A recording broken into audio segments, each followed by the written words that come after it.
आता एक बातमी शेतकऱ्यांना दिलासा देणारी। अस्मानी संकटाचा सामना करणाऱ्या शेतकऱ्यांसाठी राज्य सरकारने एक अतिशय महत्त्वाचा निर्णय घेतलाय।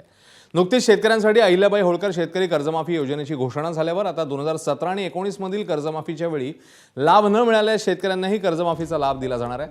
आज राज्य सरकारने मंत्रिमंडळाच्या बैठकीत कर्जमाफी संदर्भातला एक मोठा निर्णय घेतलाय।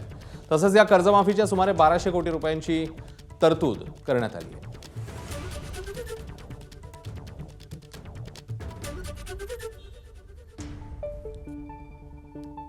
अंदाज आपल्याला बांधणं बरोबर नाही किंवा आपण म्हणणं पण बरोबर नाही। साधारणतः 56 लाख शेतकऱ्यांना एकूण 36,585 कोटीपर्यंत प्राथमिक अंदाज आहे।